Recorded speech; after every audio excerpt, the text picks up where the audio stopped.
Masu kallo da sarauna barkanku da kasancewa tare da ni. Yan uwa, kamar yadda kuke gani irin abubuwan da suke faruwa a social media na bangaren abin da ya faru jiya a cikin babban birnin Yamai, inda ya kasance cewa a cikin dare ya kasance cewa 'yan ta'adda sun kai hari a filin jirgi inda suka yi musayar wuta tsakaninsu da jami'an tsaro, inda jami'an tsaro sun yi nasarar daƙile wannan hari da waɗannan 'yan ta'adda sun kai, inda babu ko shakka wannan nuni na ga matsalar tsaro ta fara kamari a cikin ƙasarmu ta jamhuriyar Nijar, inda har za a iya kai babban birnin Yamai a kai hari a filin jirgi a cikin capital ta ƙasa. Babu ko shakka 'yan uwa, mu ci gaba da yi ma ƙasarmu addu'a, ubangiji Allah shi kare mana ita.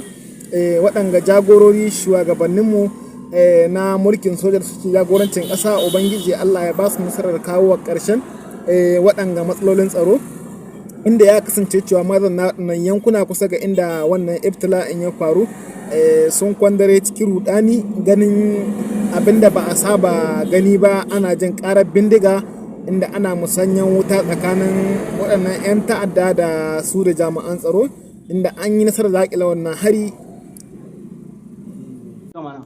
zanga-zanga hakan ga da dare cikin halbe-halbe don aka yi haka nan ana halbe-halbe mutane su ta zanga-zanga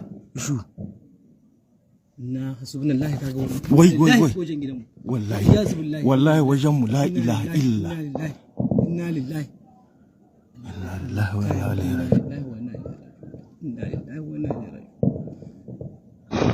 al'umma mu na jihar Yamai kamar da kun ka sani, har yanzu dai ba mu da tabbacin abin da ke wakana, amma ana nan ana halba bindigogi cikin Yamai.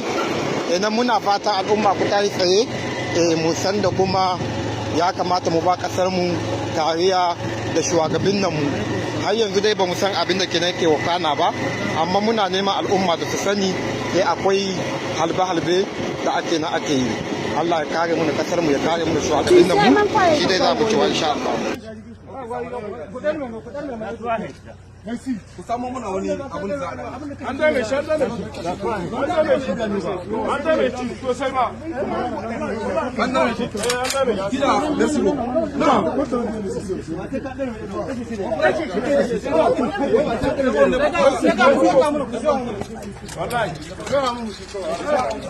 inna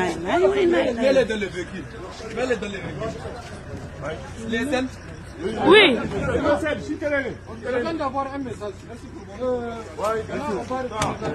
Mais ça sinim gun banda di mo hala iposil. Ha? Inna lillahi wa inna ilaihi raji'un. Hey, aran sinim gunir se bandawo, ha? Ha? Ba ku diba mu na baya, ha?